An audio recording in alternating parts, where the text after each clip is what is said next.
मेरे जो सबसे पहला जो कलमा हमने सीखा था वो माफी के ताल्लुक से था। सबसे पहला कलमा क्या है?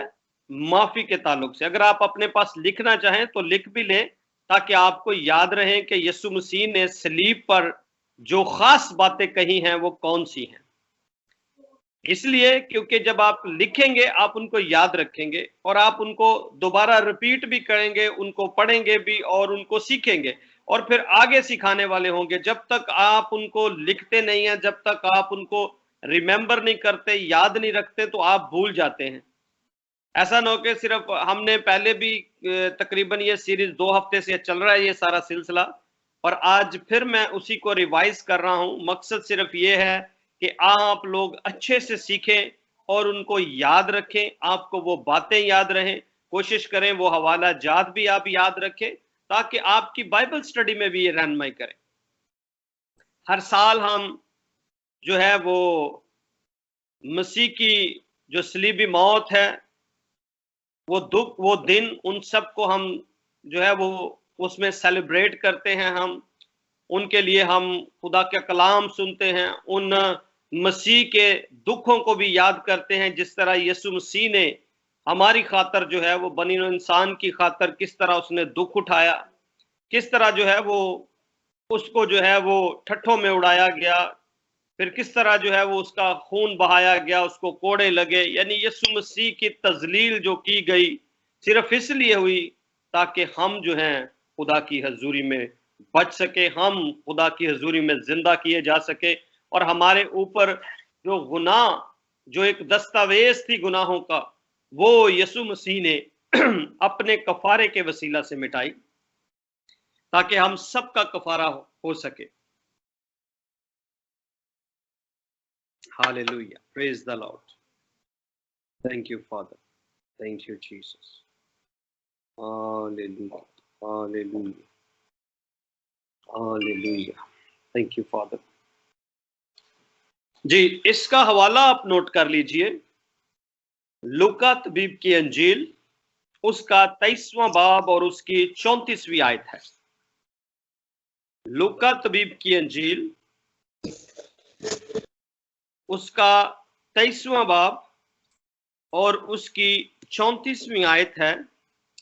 मेरे जीजो, आप इस बात को याद रखें कि किसी की भी जो आखिरी अल्फाज होते हैं वो बड़े ही कीमती होते हैं, बड़ी तवज्जो के साथ सुने जाते हैं और उनके ऊपर अमल भी किया जाता है। आपको पता है बहुत सारे लोग हैं जो मरने से पहले अपनी विल को भी लिखते हैं, और जब विल लिखवाते हैं तो उस विल को बड़े गौर से जो है वो सब लोग देखते हैं, उसको पढ़ा भी बड़े गौर से जाता है, बड़ी तवज्जो मरकूज होती है उसके अंदर।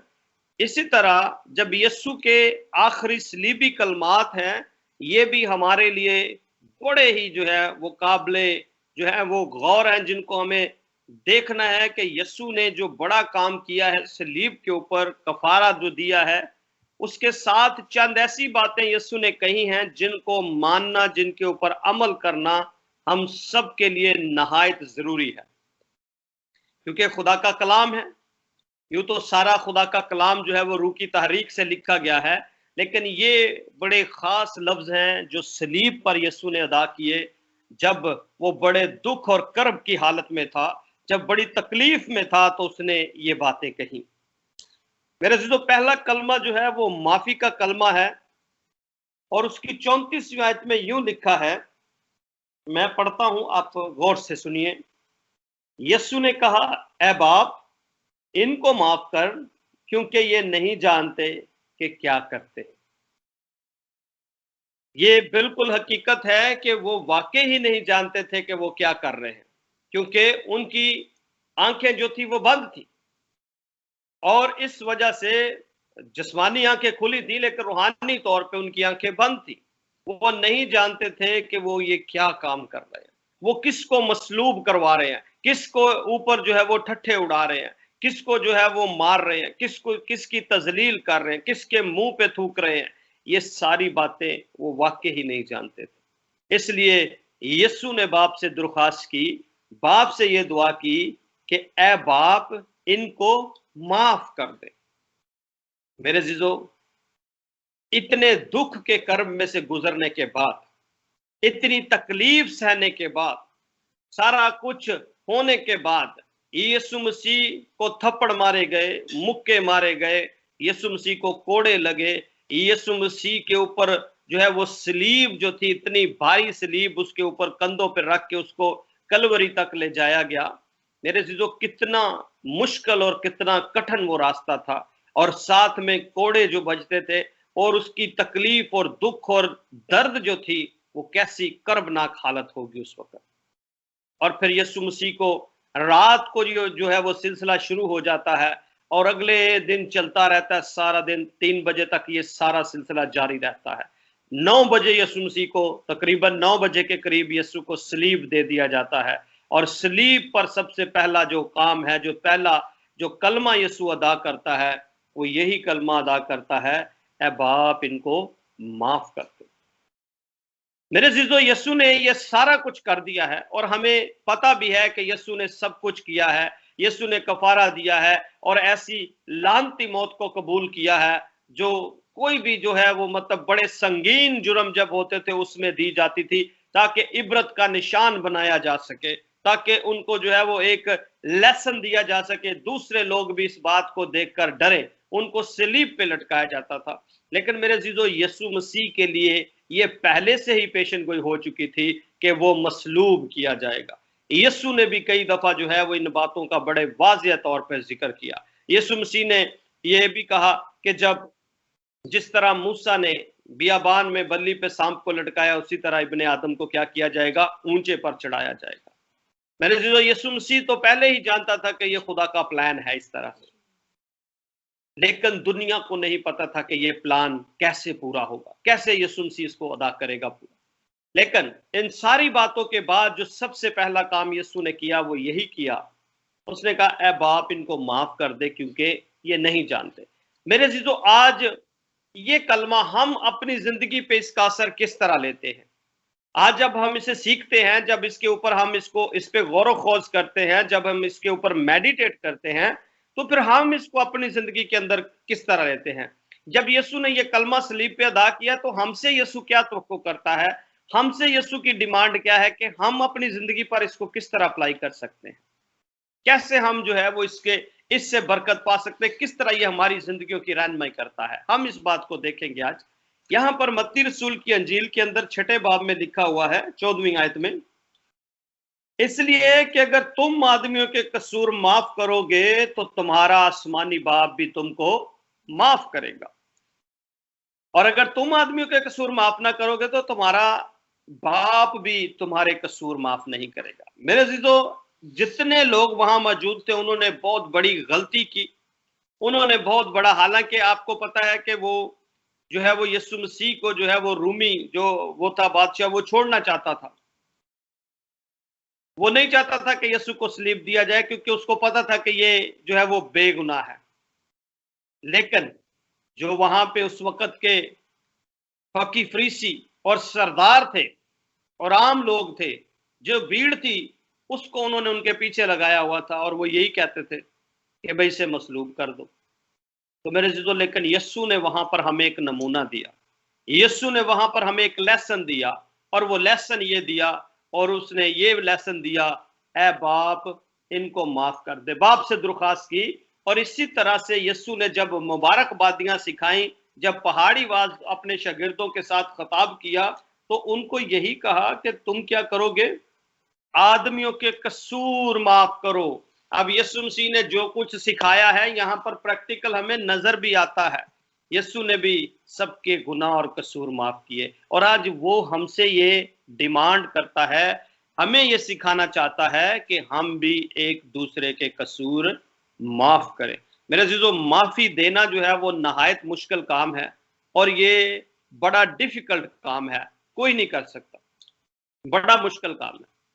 लेकिन हम तब कर सकते हैं जब खुदा का पाक रूह हमें गाइड करता है, रूहुल कुद्दस हमें लीड करता है। जिस्म के अंदर रहते हुए हम इसको जो है वो कभी भी फॉलो नहीं कर सकते, क्योंकि जिस्मानी तौर पे हम जो है हमेशा इंतकाम लेने का सोचते हैं, पर खुदा हमें ये सिखाता है कि तुम्हें क्या करना है, माफ कर। अब ये भी देख ले, यीशु ने जिंदा होकर, यीशु मसीह ना तो उन सरदार कहनों के सामने गया, नाफकियों फरीसियों के सामने गया, जाके उसने ये नहीं कहा लो जी तुहां मैनू सलीब दिता सी, वेखो मैं जिंदा होके हो गया, हुण तुहाडी खैर नहीं है। बिल्कुल ऐसा नहीं, यीशु ने उनको उधर ही माफ किया, बाप से दरख्वास्त की क्या बाप इनको माफ कर। ठीक है, आपसे भी यही दरख्वास्त है खुदा की, आपसे आपको भी यही खुदा सिखाना चाहता है। और मैं आप सबको ये कहना चाहता हूं कि जब हम बाइबल के तालब इल्म हैं, जब हम खुदा के कलाम के तालब इल्म हैं, तो हमें ये बात बड़ी सीखने की जरूरत है कि एक दूसरे को माफ करें। कलाम में लिखा है अगर तुम एक दूसरे को माफ नहीं करते तो तुम्हारा बाप भी माफ नहीं करता। दुआएं रवानी हम हर इबादत में पढ़ते हैं, चर्चेज में पढ़ी जाती है, घरों में पढ़ी जाती है, लेकिन मेरे दोस्त के बावजूद भी उसको असर जो है वो जिंदगियों पे नहीं लिया जाता, उसको उस तरह से अपनी जिंदगी पे अप्लाई नहीं किया जाता। लेकिन खुदा का कलाम ये सिखाता है और यीशु भी यही तालीम देता है, प्रैक्टिकली तौर पे भी। यीशु ने मसलूब होते हुए जब सलीब पे गया है तो फिर भी यही बात कही है कि ऐ बाप इनको माफ कर दे। तो मेरे जीजो हमें भी यही अपनी जिंदगी में अप्लाई करना चाहिए। हमें बाइबल में लिखा है यीशु की मानद बनना है। अगर आप यीशु की मानद बनना चाहते हैं तो फिर यीशु की तरह जो है वो माफ करना भी सीख लीजिए, अपनी जिंदगी में ये अप्लाई कर लें। आपके दोस्त हों, आपके साथी हों, बहन भाई हों, रिश्तेदार हों, कोलीग्स हों, हो सकता है कईयों ने आपके साथ बड़ी ज्यादती भी की हो, लेकिन आपको यीशु को सामने रखना है। और अगर आपके यीशु ने माफ किया है तो हमें भी माफ करना, अपने दुश्मनों को माफ कर देना, अपने जो है वो नफरत करने वाले उनको माफ कर दीजिए।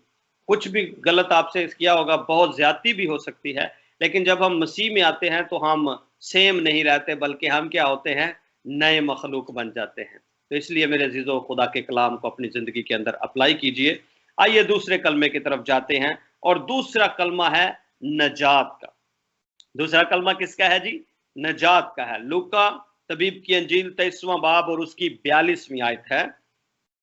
यीशु मसीह के साथ दो और जो है वो डाकू वहां पर जो है वो लटकाए गए थे, उनको भी मसलूब किया गया था, उनको भी सलीब दी गई थी। अब उनमें से एक डाकू जो है वो उसकी अप्रोच क्या है, वो कहता है, फिर जो बदकार सलीब पर लटकाए गए थे उनमें से एक उसे यूं ताना देने लगा कि क्या तू मसीह नहीं, तू अपने आप को बचा और हमको भी बचा। ये उसे ताना दे रहा है यीशु को। इसकी अप्रोच देखे, ये सेल्फ सेंटर बंदा है, ये सेल्फिश सोच है कि वो सिर्फ अपने आप को देख रहा है कि मैं बचना चाहिए, मेरी जिंदगी बच जाए। हालांकि काम बुरे किए, गलत काम किए हुए हैं, लेकिन गलत काम करने के बावजूद भी ये चाहता है कि मुझे कोई कुछ ना कहे, मैं जो मर्जी करता रहूं। आज भी बहुत सारे लोग आपको ऐसे मिलेंगे जो कहते हैं हम अपने तौर से जो मर्जी करते रहें, हमें उनकी प्राइस पे ना करनी। हमें अगर कोई गलती करता है तो आपको पता है फिर उसकी प्राइस भी पे करनी पड़ती है। ठीक है, अगर कोई कानून तोड़ता है तो फिर उसका जो है वो उसको जो है वो कानून का जो रिजल्ट है वो भी भुगतना पड़ता है। लेकिन दूसरे डाकू की अप्रोच देखे, मगर उसने उसे झिड़क कर जवाब दिया, क्या तू खुदा से भी नहीं डरता, हालांकि उसी सजा में गिरफ्तार है। अब ये बंदा उसको कह रहा है, ये इसकी सिंसियरिटी देखे, ये बड़ा ऑनेस्ट बंदा है। बेशक ये डाकू है, लेकिन बड़ी ऑनेस्टली के साथ ये बात कर रहा है और ये कह रहा है क्या भाई खुदा से नहीं डरता तूने तो गलत काम किए हैं, तूने तो जो है वो चोरियां की हैं, डकैतियां की हैं, तूने तो शायद हुकूमत के खिलाफ जो है वो भी किया है, बगावत भी की है, तो उसी वजह से तू गिरफ्तार हुआ है और वही सजा तुझे मिल रही है, क्योंकि जो कुछ तूने किया है उसका तो रिजल्ट पा रहा है। और हमारी तो सजा वाजिबी है, वो कहता है आगे, क्योंकि अपने कामों का बदला पा रहे हैं। लेकिन इसने कोई बेजा काम नहीं किया। अब ये डाकू यीशु के बारे जानता था कि इसने वाकई ही कोई बेजा काम नहीं किया, उसने कोई ऐसा काम नहीं किया जिसकी उसे सजा मिल सके। मेरे अजीजों, ये इसकी ऑनेस्टी देखें, और ये अपना इकरार भी कर रहा है कि हमें जो सजा मिल रही है वो वाजिबी है, क्योंकि जो कुछ हमने किया है उसकी सजा है, हम अपने कामों का बदला पा रहे हैं। लेकिन इसने कुछ नहीं किया। फिर वो यीशु को कहता है कि जब तू अपनी बादशाही में आए तो मुझे याद करना। यीशु ने उससे कहा, मैं तुझसे सच कहता हूं कि तू आज ही मेरे साथ फिरदौस में होगा। मेरे अजीजों, यहां पर बड़ी खास बात सीखने की है कि इस शख्स की अप्रोच देखें कि इसने क्या किया है। अपनी मौत को, चूंकि ये रूहानी तौर पे मुर्दा हालत में था, जिस्मानी तौर पे भी ये मर ही रहा था, जाहिर सी बात है, स्लीप पे था, तो इसको उन्होंने मारने के लिए लटकाया था। तो इसने अपनी रूहानी जो मौत होनी थी उसको जिंदगी में किस तरह बदला, जब इसने रिपेंट कर लिया, जब इसने इकरार कर लिया, जब इसने पॉजिटिव अप्रोच ली। क्योंकि वो दूसरा बंदा नेगेटिव अप्रोच में रहा, सेल्फिश बिहेवियर में रहा कि मैं किसी तौर से बचूं, लेकिन चूंकि बचने की अब कोई उम्मीद नहीं थी, क्योंकि उसने अब अपने कामों का बदला पाना ही है। लेकिन दूसरा शख्स जो है वो जिस्मानी तौर पे तो मरेगा, लेकिन रूहानी तौर पे जरूर वो खुदा की बादशाही में जाएगा। आमीन। इसी तरह बहुत सारे लोग हैं जो आज भी खुदा से दूर हैं, उनके लिए ये लाजम है कि वो क्या करें, बड़ी ऑनेस्टी के साथ अपनी खताएं, गलतियों का इकरार खुदा के सामने करें, ताकि खुदा उन्हें अपनी बादशाहत में, यस्सु ने अपनी बादशाहत में लेके जा सके। आमीन। अब बहुत सारे लोग हैं, यहाँ पर एक बैप्टिज्म का जो हुक्म मिला है, यस्सु ने कहा है कि जो है वो सारी कौमों में जाकर अंजील की मुनादी करो, जो ईमान लाएं उन्हें बाप, बेटे और रुल कुद्दस के नाम से क्या करना है, बैप्टिज्म देना। मैं आपको बताना चाहता हूँ, इसके ऊपर बहुत सारे लोग आर्ग्यू करते हैं, वो कहते हैं जी वो डाकू तो बगैर बैप्टिज्म के ही खुदा की बादशाही में चला गया था। तो मैं कई दफा फिर उन्हें जवाब देता, मैं जी डाकू ते सलीब ते टंगया सी, ਉਹਦੇ ਕੋਲ ਤੇ ਕੁਝ ਟਾਈਮ ਨਹੀਂ ਸੀ, ਹੁਣ ਤੁਸੀਂ ਦੱਸੋ ਤੁਸੀਂ ਵੀ ਸਲੀਬ ਤੇ ਟੰਗੇ ਜਾਂ ਤੇ ਤੁਸੀਂ ਸਲੀਬ ਤੇ ਟੰਗੇ ਹੋ ਤੇ ਫਿਰ ਤੇ ਚਲੋ ਠੀਕ ਹੈ ਜੀ, ਤੁਸੀਂ ਬਪਤਿਸਮਾ नहीं लै सकते। लेकिन जो तुसी सलीब ते नहीं टंगे तो फिर तो बपतिस्मा लवो, क्योंकि यीशु ने हुक्म दिया है कि भाई बपतिस्मा देना है। ठीक है जी। तो बहुत सारे लोग हैं जो इस बात को जुआज बनाते हैं, जी डाकू तो बगैर बपतिस्मा ही लिए चला गया। भाई अगर आपकी हालत डाकू जैसी है तो फिर तो ठीक है, अगर आप उस सिचुएशन में हैं। लेकिन मेरे अजीजों, यीशु मसीह के पास हर चीज का इख्तियार है। अगर वो किसी को इस तरह लेके जाना चाहे तो हमें कोई एतराज नहीं होना चाहिए, हमें बल्कि खुदा की ताबेदारी में जाना। और क्या हुआ, डाकू ने जैसे ही तौबा की, जैसे ही इकरार किया, वैसे ही यीशु ने उसको ये खुशखबरी सुनाई कि तू आज ही मेरे साथ कहां पर होगा, फिरदौस में होगा। हालेलुया। मेरे अजीजों, आप किसी की जिंदगी में चाहे कितने भी गुनाह क्यों ना हो, किरमजी क्यों ना गुनाह हो, लेकिन यीशु मसीह जो है वो क्या करता है, माफ कर देता है। यहां पर यीशु मसीह ने यह भी जाहिर किया कि उसने उसके गुनाहों को माफ किया, और उसने उसको ये गारंटी कर दी कि अगर कोई मुझ पर ईमान लाएगा तो वो कभी भी शर्मिंदा नहीं होगा, बल्कि खुदा उसे जो है वो आसमान पर यानी अपनी बादशाहत में शामिल करेगा। आमीन।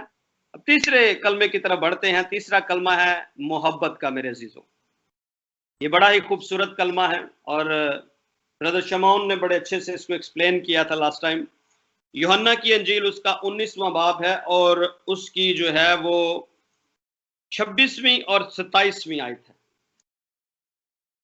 यूहन्ना की अंजील नोट कर लीजिए, हवालों को नोट कीजिए। जो कुछ आप सीखते हैं, मैं बार बार यही कहता हूं, बाइबल के अच्छे तालिब इल्म होने के नाते ये जरूरी है कि आप इन चीजों को लिखें और इनको सीखें, इनको बाद में पढ़ें भी, इसके ऊपर गौर खोज करें।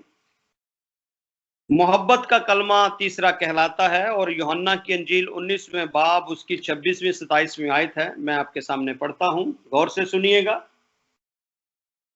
Hallelujah, praise the Lord. जी, खुदा के कलाम में लिखा है, यीशु ने अपनी मां और उस शागिर्द को जिससे मोहब्बत रखता था पास खड़े देखकर मां से कहा, ए औरत, देख तेरा बेटा ये है। फिर शागिर्द से कहा, देख तेरी मां ये है। और उसी वक्त वो शागिर्द उसे अपने घर ले गया। मेरे अजीजों, यूहन्ना जो है, ये यूहन्ना रसूल है यीशु का, और ये रसूल जो है वो सब शागिर्दों में से छोटा था। इसकी उम्र जो थी वो तकरीबन 25 साल थी जब ये खिदमत में आया, इसने मनादी शुरू की है। इसकी उम्र तकरीबन 25 साल थी और ये पढ़ा लिखा भी था, और ये यीशु मसीह की खाला का बेटा भी है, यीशु की जैसे हम कह लें कि मासी का बेटा भी था। ये दो भाई हैं, यूहन्ना और याकूब। ठीक है जी। ये दोनों भाई मछेरे थे, इनका काम मछलियां पकड़ना, इन्होंने और भी लोग रखे हुए थे, इनका बड़ा अच्छा कारोबार था। तो ये यीशु मसीह की खाला का बेटा था। इसकी वालदा का नाम सलोमी है और इसके बाप का नाम जब्दी था। हमने पढ़ा है कलाम में, जब्दी के दो बेटे थे, याकूब और यूहन्ना, जो यीशु मसीह के शागिर्द बने। पहले ये दोनों क्या थे, किसके शागिर्द थे? यूहन्ना बपतिस्मा देने वाले के शागिर्द थे। जब उन्होंने सुना था यीशु ने कहा कि ये यूहन्ना बपतिस्मा देने वाले ने यीशु के बारे में जब कहा कि देखो ये खुदा का बर्रा है जो दुनिया के गुनाह उठाए ले जाता है, इस बात को सुनकर वो यीशु के पीछे आ गए थे। ठीक है, तो ये दोनों जो थे वो पहले यूहन्ना के शागिर्द थे, उसके बाद फिर यीशु के शागिर्द हो गए। तब से लेकर यूहन्ना जो है वो उस वक्त से जो है वो फिर ये दोनों यीशु के शागिर्द रहे। इन्होंने अपनी माँ से दरख्वास्त भी की कि यीशु से दरख्वास्त करे कि हम उसकी बादशाहत में एक राइट हैंड पे हो और एक लेफ्ट हैंड पे हो। मेरे जीजो, यीशु मसीह ने इनको एक खताब दिया, इनको लकब दिया, वो ये था, यीशु ने इनको बुआ नरगस के बेटे कहा, और जिसका मतलब है गर्ज के बेटे। असल में क्या था कि ये दोनों बड़े ही शॉर्ट टेम्पर थे, बड़े गुस्से वाले बंदे थे दोनों भाई। तो इस वजह से यीशु ने इन्हें ये नाम दिया, क्योंकि इनका पारा बड़ी जल्दी चढ़ जाता था, 1 मिनट में गुस्से में आ जाते थे, यूहन्ना भी और ये भी, और उसका भाई याकूब भी। तो याकूब जो है वो यीशु मसीह के कलाम के की खातर उसको जो है वो हेरोदिस ने क्या कर दिया, कत्ल करवा दिया था। और लेकिन यूहन्ना जो है ये साथ साथ चलता रहा, और ये जो है यीशु मसीह के साथ रहने की वजह से ये बंदा जो है वो इसका दिल बदल गया, इसकी सोचें बदल गई, इसका बिहेवियर चेंज हो गया। दो गुस्से वाला बहुत था, चूंकि ये गर्ज का, इसका जो इनको लकब मिला था वो गर्ज के बेटे था, यानी ये बड़े ही गुस्से वाले थे। तो ये फिर मोहब्बत का रसूल कैसे बन गया? ये यीशु के साथ रहा, और यीशु के साथ रहते रहते ये रसूल जो है वो मोहब्बत का रसूल कहलाया। इस रसूल को ऊंट के घुटनों वाला रसूल भी कहते हैं, क्योंकि ये बड़ी दुआ करता था घुटनों के बल होकर, और इसके घुटनों की शक्ल ऐसे होगी जैसे ऊंट के पांव होते हैं, तो इसलिए इसको कहा जाता था ऊंट के, जैसे ऊंट के घुटने होते, तो इसको कहा जाता था ऊंट के घुटनों वाला रसूल। तो ये चूंकि दुआ बड़ी करता था, लेकिन ये सिंगल था, इसने शादी नहीं की, बट ये मुकद्दसा मरियम को अपनी माँ ही जानता था, और उनको साथ लेकर ये फिर इफसस में चला गया, और इफसस में इसने बड़ी देर खिदमत की, वहां पर ये बहुत टाइम जो है इसने स्पेंड किया। ये वो यीशु का शागिर्द था जिसे यीशु मसीह सबसे ज्यादा प्यार करता था। नंबर 1 ये यीशु मसीह का रिश्तेदार था। दूसरे नंबर पे ये छोटा था उम्र में, बाकी सारे बड़े थे, मोस्टली उनमें से शादीशुदा थे, और ये खुद भी यीशु की बड़ी ताबेदारी में रहता था। तो ये यीशु, इसने इतनी मोहब्बत की यीशु से, मैं समझता हूँ किसी और शागिर्द ने इतनी मोहब्बत नहीं की। सारे शागिर्द डर के भाग गए, लेकिन ये वाहिद शागिर्द है जो यीशु मसीह की सलीब के पास खड़ा रहा। ठीक है, तो ये वाहिद शागिर्द है जो दलेर भी था, और फिर खुदा ने इसी के ऊपर जो है वो अपना आखिरी जो रेवुलेशन है वो भी इसी के ऊपर जाहिर किया।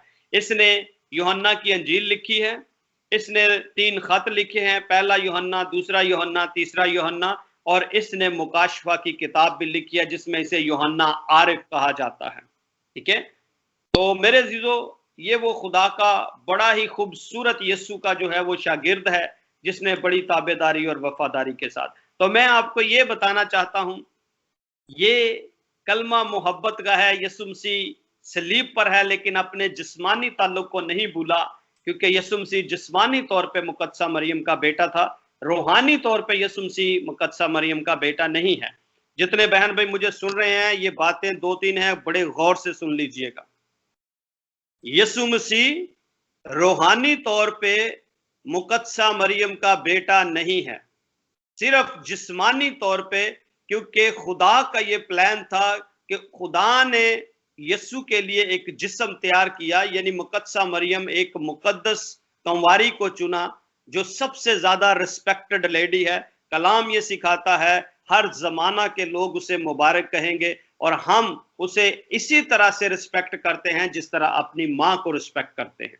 लेकिन जहां पर हमारे रूहानी ताल्लुक की बात आती है, तो रूहानी ताल्लुक के अंदर हम सब जो हैं वो एक लेवल पे आ जाते हैं। मेरे जीजों, ये याद रखिए, यीशु मसीह जिस्मानी तौर पे मुकद्दसा मरियम का बेटा था, रूहानी तौर पे नहीं है। जब हम दुआ करते हैं तो हम यीशु के नाम से बाप से दुआ करते हैं, ये भी याद रखिएगा, ये बात बड़ी खास है। ठीक है, सीखने वाली है कि जब हम दुआ करते हैं तो हमारा रूहानी ताल्लुक होता है, क्योंकि हमारी स्पिरिट जो है वो बाप के साथ कनेक्ट होती है।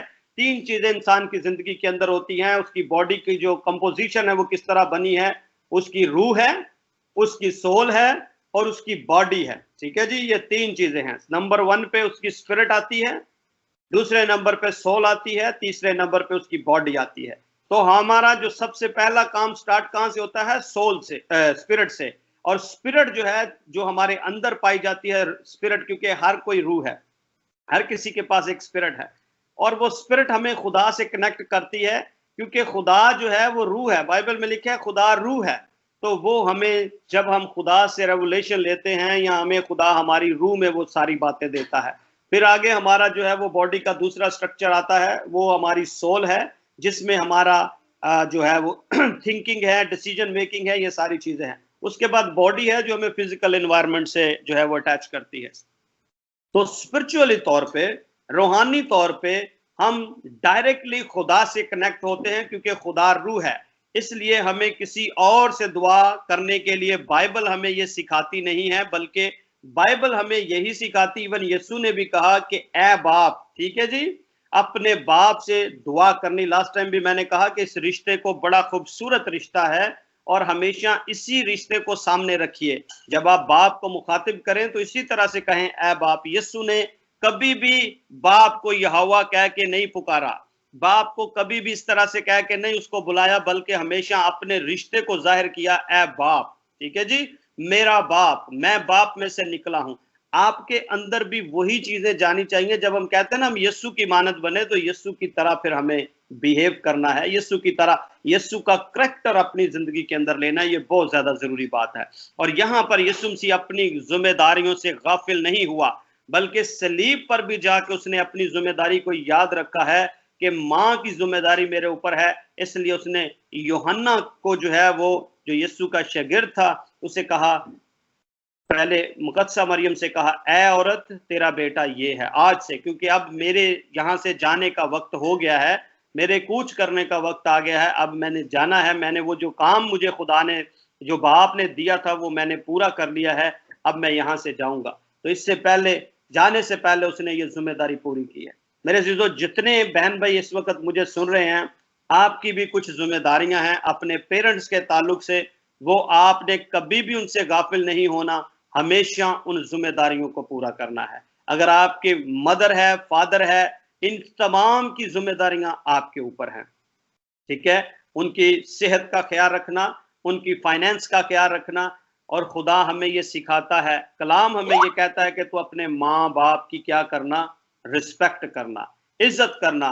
और इसके साथ फिर वादा है कि तेरी उम्र दराज होगी। तो ये याद रखें, ये बाइबल हमें सिखाती है कि अपने पेरेंट्स की, अपने माँ बाप की रिस्पेक्ट करनी है, उनकी जिम्मेदारियों को पूरा करना है। और यीशु ने मसलूब जब सलीब पे था, तो ये हमें एक नमूना, एक पैटर्न दिया है। मैं आज इन बातों पे इसलिए थोड़ा गौर कर रहा हूँ, ताकि आप इनको अपनी जिंदगी में अच्छे तरीके से जो है वो इनके ऊपर अमल पैरा हो सके, इनके ऊपर जो है वो काम करें, प्रैक्टिस करें, ताकि आपकी जिंदगी इसी तरह खूबसूरत हो सके, रूहानी तौर पे आप और ज्यादा खुदा में मजबूत हो सके।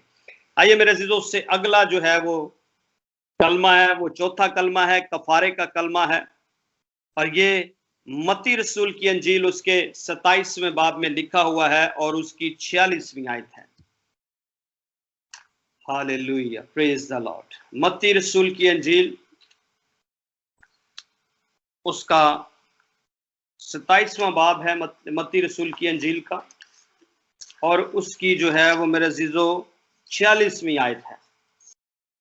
27वें बाब की 46वीं आयत, और उसमें यूं लिखा है, और तीसरे पहर के करीब यीशु ने बड़ी आवाज से चिल्लाकर कहा, एली एली लमा शबक्तनी, यानी ए मेरे खुदा तूने मुझे क्यों छोड़ दिया।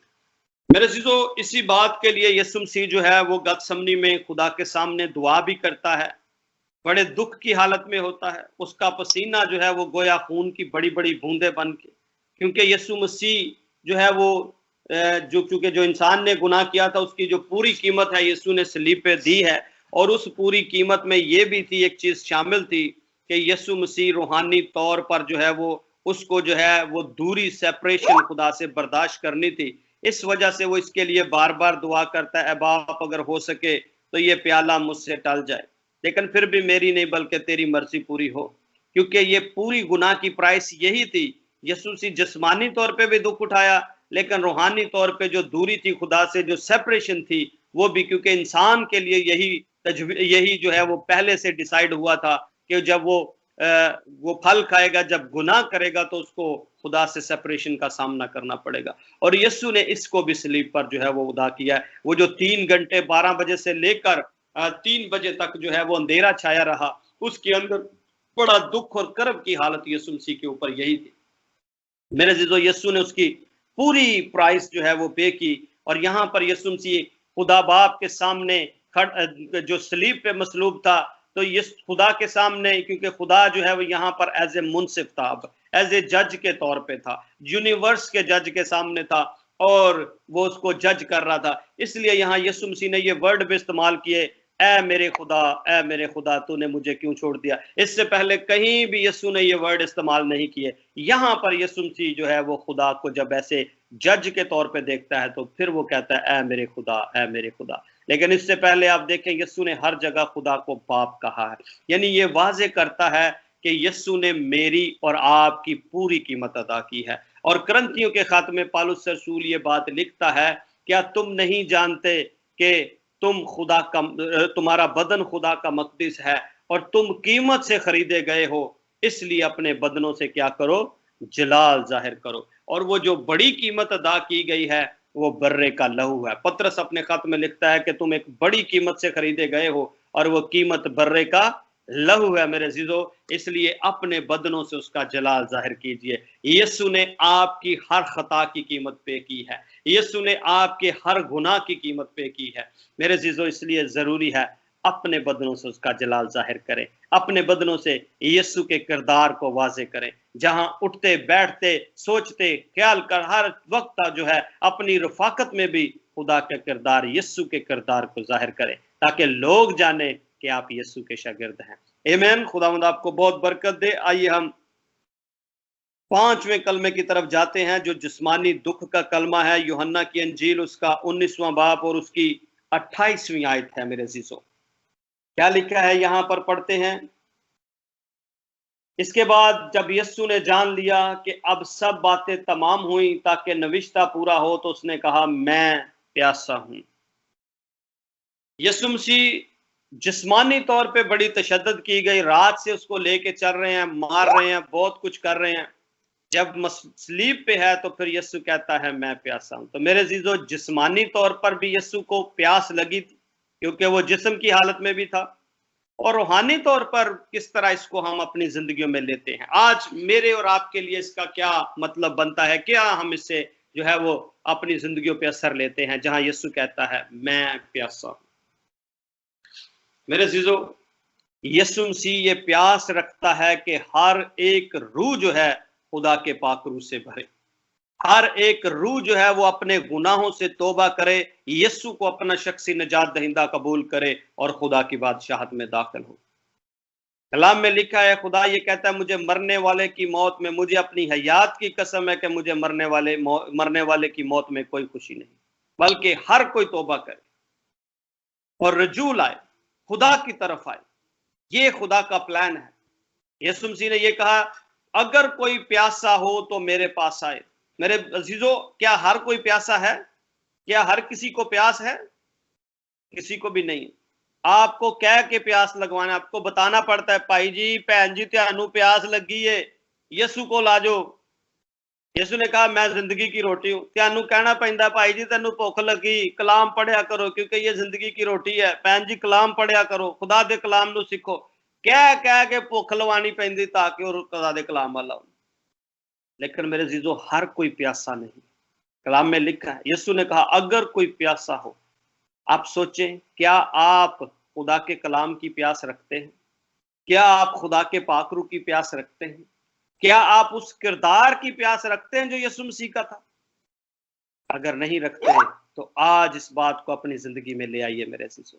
ये बड़ी ही खूबसूरत बात है कि आपके अंदर उसकी भूख और तड़प और प्यास हो, तभी खुदा अपने आप को आपके ऊपर रिवील करेगा। अगर आपके अंदर उसकी भूख और प्यास नहीं है तो आपके ऊपर वो कभी भी अपने आप को जाहिर नहीं करेगा, रिवील नहीं करेगा। अगर आप चाहते हैं कि खुदा के पाकरू से भरे, अगर आप चाहते हैं कि खुदा आपकी जिंदगियों से कलाम करे, अगर आप चाहते हैं कि आपके घराने बचे, तो लाजम है कि आपके अंदर उसकी भूख और प्यास आनी चाहिए। भूख और प्यास को रखें ताकि खुदा आपको बरकत दे, ताकि खुदा आपकी जिंदगियों को भरे पाकरू से, ताकि आपकी प्यास बुझे, आपकी जो है वो जिंदगियां बाबरकत हो। Hallelujah, hallelujah. मेरे अजीजों, ये हमें सिखाता है कि हमें अपनी जिंदगियों के अंदर खुदा की तलाश, उसके पीछे आना ये लाजम है। जितने उस पे ईमान ले आए हैं उसकी तड़प और उसकी भूख और प्यास अपनी जिंदगी में रखे। इसके बाद छठा कलमा है, ये कलमा कामलियत का है और फतामंदी का कलमा है। यूहन्ना की अंजील 19वें बाब की 30वीं आयत है मेरे अजीजों, इसी चैप्टर की 30वीं आयत है, और उसमें क्या लिखा हुआ है मैं आपके सामने पढ़ना चाहता हूँ। बस जब यीशु ने वो सिरका पिया तो कहा तमाम हुआ। मेरे अजीजों, अब वो काम जो है, जो जिम्मेदारी खुदा को दी गई थी, यीशु मसीह को बाप की तरफ से जो प्लान जो दिया गया था, वो अब पूरा हो गया है। और यीशु ने कहा तमाम हुआ। अब हर चीज की, जितनी इंसान ने खताएं, गलतियां, गुनाह किए, उन सब की कीमत अदा कर दी गई। अब इंसान के लिए वो रास्ता खुल गया जो बंद था। अब जो दीवार थी उसको गिरा दिया गया। अब आप देखते हैं कि जैसे ही यीशु ने कहा तमाम हुआ, तो उस वक्त क्या हुआ, हैकल का पर्दा फटकर जो है वो दो हिस्से हो गया। जहां पर खुदा की हजूरी होती थी, जहां कोई इंटर नहीं कर सकता था, यीशु ने जैसे ही कहा तमाम हुआ, और वो पर्दा फट के उस वक्त क्या हुआ, दो पार हुआ। यानी अब बाप और इंसान के दरमियान की जुदाई खत्म हो गई। अब बाप और इंसान का मिलाप जो है वो करवाने वाले ने कहा, उसने, यीशु ने अपना कफारा देकर कह दिया अब तमाम हो गया है। जो कुछ मेरे जिम्मे था वो मैंने सलीब पे पूरा कर दिया है। इंसान की कीमत, इंसान का इब्जी बनकर जो है वो मैंने उसकी जगह पे मौत को गले लगाया है। मैंने उसका कफारा दे दिया है, मैंने उसकी खातर अपना खून बहा दिया है। अब इसकी निजात का काम क्या हो गया है, कंप्लीट हो गया है। हालेलुया। ये वो फतामंदी है। और कलाम हमें सिखाता है कि कामिल करने वाले यीशु को तकते रहें। हालेलुया। कामिल करने वाले और ईमान के बानी यीशु को तकते रहे। मेरे अजीजों, यीशु मसीह हमें कामिल करता है। वो खुद भी फतह, और उसने फतह से बढ़कर हमें गलबा दिया है, और उसका पाक रूह हमारे साथ है, ताकि हम गुनाह के ऊपर गालिब आ सके, ताकि गुनाह हमारा मास्टर ना बने, ताकि गुनाह हमारी जिंदगियों पे अपना कंट्रोल ना ले, बल्कि हम अपने बदन पर अपना कंट्रोल रखें पाकरू के वसीला से, ताकि हम गुनाहों से दूर रहें, गुनाह के ऊपर गालिब आएं, और बड़ी फतहमंदी के साथ जो है कहें कि खुदा ने हमें फतह से बढ़ के गलबा दिया है। आमीन। अबलीस उस वक्त जो है वो लोगों की जिंदगियों पे कंट्रोल करता था, लेकिन अब आप किसी की जिंदगी पे कंट्रोल नहीं कर सकता, क्योंकि यीशु ने फिदिया दिया है, यीशु ने काम पूरा किया है, और उसने हर चीज की प्राइस सलीब पे पे की है। आमीन। इसलिए ये काम जो है वो पूरा हो गया। Praise the Lord. आइए, सातवां कलमा जो है वो दोबारा मिलाप का कलमा है। लूका तबीब की अंजील उसका 23वां बाब और उसकी 46वीं आयत है। 46वीं आयत है। आइए, ये आखिरी आयत है, इसको पढ़ते हैं और इसके बाद जो है वो मैं वाइंड अप करूंगा कलाम को। जी, 46वीं आयत में लिखा है, फिर यीशु ने बड़ी आवाज से पुकार कर कहा, ऐ बाप, मैं अपनी रूह तेरे हाथों में सौंपता हूं। और ये कहकर दम दे दिया। मेरे शिशो, अब यहां पर फिर यीशु बाप कह के पुकारता है, क्योंकि अब इंसाफ हो चुका है, क्योंकि अब फिदिया दिया जा चुका है। और फिर वो अपने वापस उस रिश्ते में आता है और कहता है, ऐ बाप, मैं अपनी रूह तेरे हाथों में सौंपता हूं। क्योंकि यीशु इस बात को जानता है कि बाप ही है जहां से रूहें आती हैं इंसानों की, जहां से रूहें जो हैं वो खुदा के पास बहुत सारी अरवाह हैं, वहां पर लिखा है खुदा के कलाम में। और यीशु ने कहा, ऐ बाप, मैं अपनी रूह तेरे हाथों में सौंपता हूं। मेरे अजीजों, जब आप ज़बूर 31 पढ़ें और उसकी 5वीं आयत पढ़ें तो वहां पर भी यही आयत लिखी है, ऐ बाप, मैं अपनी रूह तेरे हाथों में सौंपता हूं। ये जो जूइश ट्रेडिशंस हैं उसके मुताबिक बच्चे जब रात को सोते हैं, घर में कोई भी सोता है, जब दुआ कर लेते हैं तो उस वक्त सोने से पहले ये उनकी दुआ होती। हर कोई उनमें से ये दुआ करता है, ऐ बाप, मैं अपनी रूह तेरे हाथों में सौंपता हूं। तो यीशु ने ये वही बात वहां पर कही कि बाप, तू ही है, वाहिद ओनली तू ही है जो हमारी जिंदगियों का मालिक और खालिक है। आमीन। यीशु ने यह भी कहा कि मैं अपनी जान खुद देता हूं, कोई मुझसे ले नहीं सकता। ठीक है जी। तो फिर यीशु ने जब सलीब पर आखिरी बात जो कही, उसने यीशु ने यह कहा ऐ बाप मैं अपनी रूह तेरे हाथों में सौंप देता हूं। क्यों? क्योंकि बाप को पता है कि क्या किस तौर से बेटे ने अपना सारा जो वो प्लान था उसको किस तौर से जो है वो मंसूबे को पूरा कर दिया है। अब वो काम हो चुका है, अब इंसान आजाद हो चुका है, अबलीस से के कंट्रोल से बाहर आ चुका है, गुनाह का कफारा दिया जा चुका है, इंसाफ यानी मुंसिफ जो है अब इंसाफ कर चुका है और यीशु मसीह इसमें कामयाब हो चुका है। बड़ी फतह के साथ, बड़ी कामयाबी के साथ यीशु ने सलीब पर इंसान का कफारा दे दिया है और सारे बनीनो इंसान जो हैं वो आजाद हो चुके हैं। मेरे जीजो, ये इसलिए हुआ कि यीशु के कफारे की वजह से। आइए हम सब यीशु का शुक्रिया अदा करें। आइए कहें खुदावंद तेरा शुक्र करते हैं। आइए कहें यीशु मैं तेरा शुक्र करता हूं तेरे इस कफारे के लिए, इस खून बहाने के लिए, इस बड़े दुख और बड़ी तकलीफ को सहने के लिए। मेरे जीजो, यीशु मसीह कभी अपने बाप से जुदा नहीं हुआ। वो कहता है इससे पहले कि दुनिया बनी मैं तेरे साथ रफाकत रखता था। आमीन। ये खुदा का एक बड़ा खूबसूरत मंसूबा था और ये किस लिए हुआ? क्योंकि खुदा हमसे मोहब्बत करता है। बाइबल में लिखा है क्योंकि खुदा ने दुनिया से ऐसी मोहब्बत की कि उसने अपना इकलौता बेटा दे दिया ताकि जो कोई उस पर ईमान लाए हलाक ना हो बल्कि हमेशा की जिंदगी पाए। आमीन। आइए कहें यीशु तेरा शुक्रिया अदा करते हैं। आइए कहें थैंक यू जीसस। हर कोई कहे थैंक यू जीसस, इस कफारे के लिए यीशु मैं तेरा शुक्र करता हूं। कहिए यीशु मैं शुक्र करता हूं। खुदा बाप का शुक्रिया अदा करें कि उसने अपना इकलौता बेटा बनी इंसान के लिए दे दिया। आमीन। खुदावंद आप सबको बरकत दे आज के कलाम के वसीला से।